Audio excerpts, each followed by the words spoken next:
Welcome back, Night Owls. This is Dr. Nighttime, and tonight we're going to do something inspired a little bit by recent events. For anyone who's been following the recent story about GameStop stock and such, the practice of short selling has been in the news lately, and I'm here to discuss what short selling is and why it's nothing to get all too angry about, as some people are. So, before we get into that, I'll start with an example of what's called a forward contract. And suppose, I'll give the strawberry example. Suppose I'm a farmer. I want to grow strawberries. But I want to make sure I have a buyer and don't just have these strawberries sitting around that I can't sell. Meanwhile, suppose a bodega owner wants to be able to buy strawberries next summer at a stable, steady price. We could arrange the following agreement. I will sell 5 pounds of strawberries to the bodega every Sunday and Wednesday, say 2 shipments a week, at $5 a pound.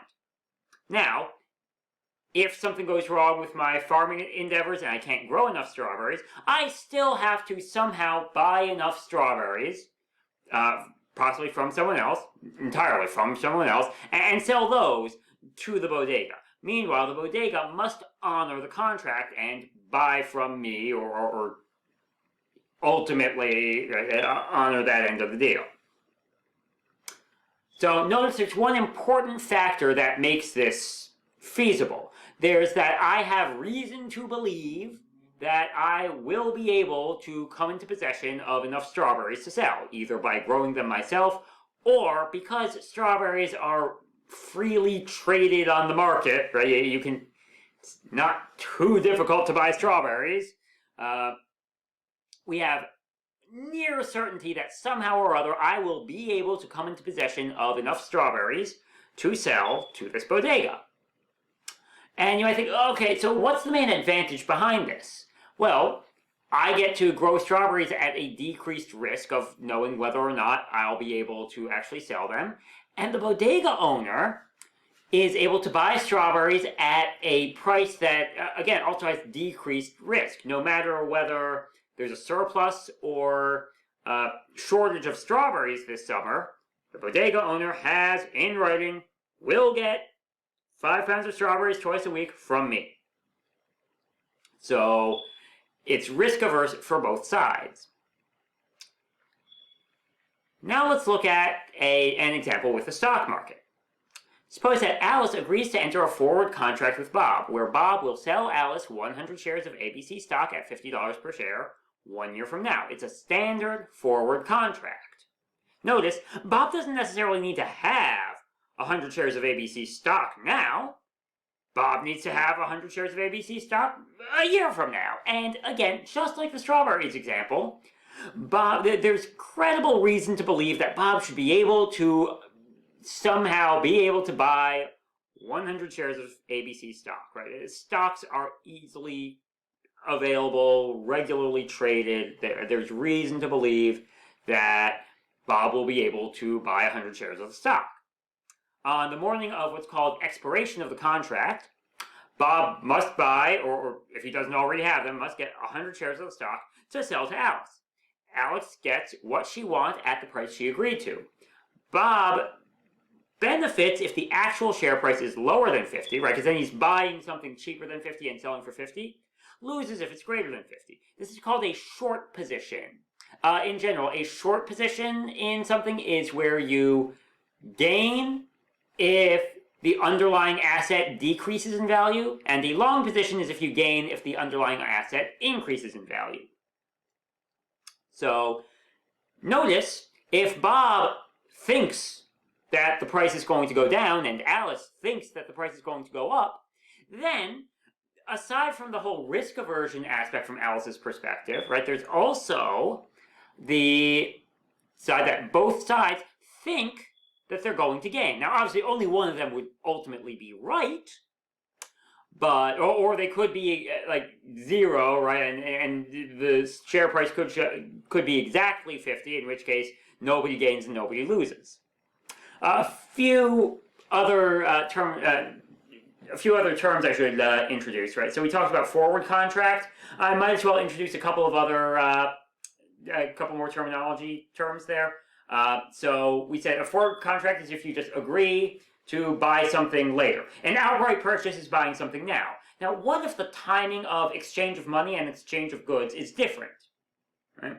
What if you decide to pay up front, but you'll receive the item later? Say, for example, suppose you're pre-ordering a video game or something. That is called a prepaid forward contract. And sometimes you'll sign a lease for something, or you'll sign an agreement, you'll get it right away, and they'll ask you to pay for it later. This is known as a fully leveraged purchase. So those are the four timing ways of purchasing something. Outright purchase, everything happens now. Forward contract, everything happens later. Prepaid forward, pay now, get it later. And fully leveraged, get it now, you have to pay later. So might as well talk about those. Not that they're particularly relevant for talking about short selling, but I should mention, this is called a short sale, right? Bob is selling, is entering an agreement to sell 100 shares to Alice, and it is a short position. If the price goes down, Bob will gain. If the price goes up, Bob will lose. Definition of short position. And so you'll notice that there's nothing suspicious or illegitimate happening here. You're entering a plain old ordinary forward contract. One other detail I should talk about, sometimes rather than actually buying and selling the shares, sometimes people will arrange with each other to say, look, I know that you're just going to turn around and sell the shares, and you know that you're just going to turn around and sell the shares. So rather than incurring broker's fees for buying and selling extra times, we'll do what's called financial settling, which is suppose that the price goes up to 60, right? So Bob would have to buy for 60 and sell to Alice for 50 and lose 10, and Alice would buy from Bob for 50 and then sell in the open market for 60 and gain 10, rather than dealing with all that buying, selling, finding everyone, broker's fees and such. Bob can just give Alice $10. Well, $10 per share, so $1,000. Meanwhile, if the price goes down to 40, then everything's reversed, right? Bob would buy for 40 and sell to Alice for 50.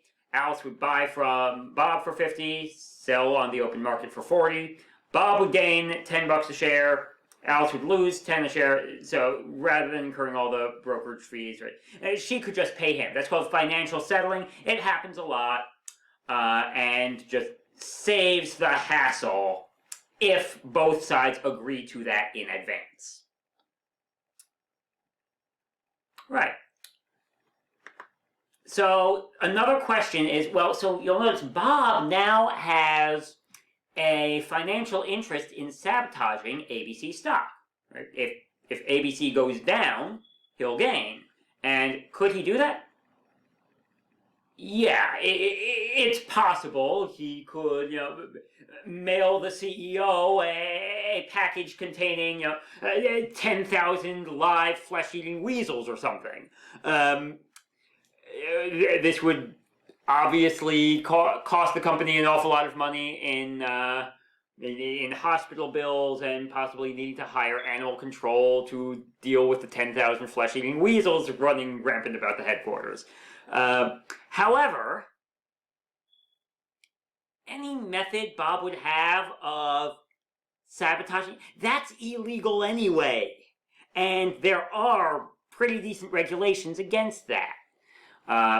Even most forms of price fixing are illegal. They're not always prosecuted in low-profile cases. The one example that's been circulating on the internet for a couple years that comes to mind, and for all I know, this may have never happened and may just be a joke, but it talks about a man who moves into a new home, and a week into his new home, he hears gunfire. And he's a little concerned. Turns out his neighbor's just standing there with a rifle. Care to explain what's going on?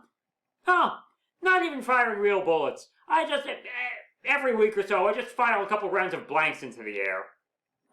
Why? Scares people off, keeps my rent down. That, sabotaging the price of something so that you can obtain it inexpensively, is, strictly speaking, a violation of federal law. This is not typically prosecuted when it's just someone firing blanks in the backyard, But if you try doing stuff like that with the stock market, it is regulated and prosecuted when they catch you. So, short version, yes, you could say there's motivation for sabotaging stuff, but any means you have of doing that is illegal, is regulated, and that's how it should be, right? If there are any loopholes that allow for price fixing, you should regulate those loopholes and close them up, not say that there's anything wrong with entering a forward contract. One final bit I would add about this whole story. Typically, if you are going to short sell, you should have some reason to believe that the value of the company or value of the stock will decrease.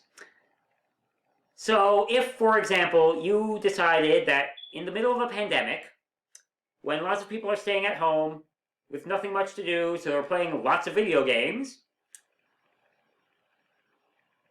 it might not be the best idea to gamble on a video game store chain losing money that year.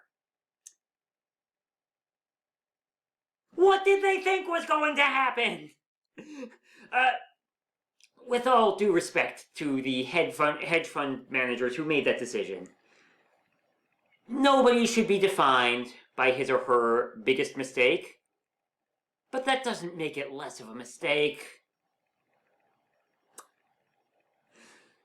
As always, if you like the way I explain things and want to arrange private lessons, click the link in the description. And until next time, this is Dr. Nighttime wishing you a good night.